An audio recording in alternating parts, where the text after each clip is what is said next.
Julian Erosa gets the split decision win over Steven Peterson. At the end of the first round, if you would have told me to predict the future, I would have said Peterson was about to be out minutes going into the second round. However, the man picked up his steam. The more he got hit, the tougher he got, man. And that's something that Erosa was saying himself.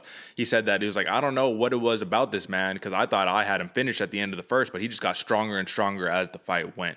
Very impressive performance overall. That right hand was money all day for Steven Peterson, but Julian Erosa just had a little more of a dog in him, and he was able to secure a couple takedowns, which really, I mean, at the end of the day, that's what won hit for him. However, he moves to 5-5 in the UFC, and believe it or not, AJ, this is his first decision win since 2017 when he fought Jamal Emmers. So give me your take overall on the fight, brother. What'd you think? Man, this was a dog fight. I told you folks this is going to be fight of the night. And I honestly, I was with you. I thought Julian Erosa had Peterson out. I thought he was out, man. But this was a very back and forth battle where I did have it going to Erosa. So I'm glad the right guy won in that fight. But this was a scrap, bro. This was something you're going to see.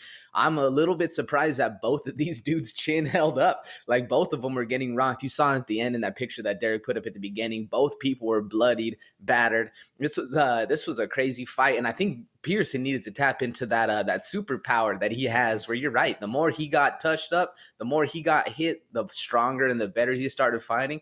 That could be a very like a will breaking power that you can have, where somebody just keeps cracking you and you just get stronger and stronger, start hitting harder. If he would have tapped into that, maybe this was a 5-round fight, we'd have saw a different outcome, but this was a great fight, man. I was hyped up that this did live up to the hype that I was putting on it, because I thought this was going to be a scrap from the beginning, and I'm glad we got to see a dog fight, because that's Julian Rosa's MO, man. That scrappy mentality where he could stay with it continuously. That's what I love seeing from Julian Juicy J Erosa. What do you think about the fight, Derek? Well, I thought that Steven Peterson did one thing that a lot of people aren't giving him credit for, and he willed Julian Erosa into a dogfight. He willed him into that 1-for-1. I cracked you, now you crack me, now I crack you. That was like if Erosa could have kept it clean, could have kept it technical, didn't get too wild, kept his hands up a little higher, right? I think we would have saw a different outcome. But as soon as he started getting touched up, man, it's like all of that went out the window. And like I said in the pre-show, one thing he noted was that he was like, whether I win or lose, I don't like to go to the distance. So it's like you could see that, man. Erosa was getting rocked all day, left and right. But Peterson was too, man. It was a very, very fun fight overall. But if you would have saw Steven Peterson's reaction at the end of the fight, you would have saw that he was kind of pissed off. He thought that he won the fight. What argument can you make for Steven Peterson winning this fight? Oh, man, probably the fact that he was in there still applying pressure, too. He wasn't backing up. He wasn't stepping. He kept his foot in the tire, swinging, like you said, punch for punch with Julian Erosa. The fact that he was able to do that. Man, I like to see the numbers on points or on striking and everything, because I feel like Erosa did more of the damage. Peterson probably landed more efficiently. But it's hard too, because I had a score for Erosa, but I did give Peterson a round, so I thought it was a very close. I can see where the split decision comes in. This isn't one of those egregious ones where everyone's looking around.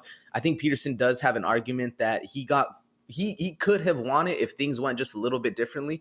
It's a little too small for me on my screen to read it, so I'm going to have you do it, Derek, on those numbers. But if anything, it must have been the significant strikes or the power for it right there. There we go. Yep. Total strikes landed a little bit more. Significant strikes landed a little bit less. I mean, more takedowns. So I can see where Peterson comes from, where he's going with the significant strike. He has a significant strike percentage more, as well as a total strike. So he did more. He had more output. Erosa might have had more control, more time, but I definitely think that's where Peterson thought he won. He thought he did more. Ironically, I feel like the damage level, usually I can say like, oh, this guy did more damage. But I feel like both fighters did all the damage, man. They were both cracking, so it's hard. No, absolutely, man. And that's the thing is, like I said, when we were looking at it, I mean, what it really comes down to is, and when we look on a per round basis, right, we're going to see that Julian Erosa, he outstruck Steven Peterson in the first round by a slim margin. Peterson outstruck him by a slim margin in the second round, and Peterson got outstruck in the third round ultimately, man. But it was a very back and forth fight, man. I think that Steven Peterson, in terms of the damage, like in terms of rocking Erosa, he could have edged out a couple of rounds maybe, but that's the thing is you don't have a statistic for like how many times did this person get rocked. If you knocked him down, that's one thing. If you rock him, I mean, it's hard to statistically put, you know what I'm saying? Like, it's hard to put that. Either way, man, this was a very, very fun fight for overall between Erosa and Peterson. Erosa got the job done. This was a nice one, man. A little bit of a step back for Steven Peterson. So it's tough because you basically you cheat yourself out of a bonus, right? You know, you miss the weight, you don't get the bonus, and you lose, so you get half of your pay. That's a rough one for Steven Peterson, man. But he's fighting over there out of Fotn MMA, and you know there's going to be good things in the future for Steven Peterson.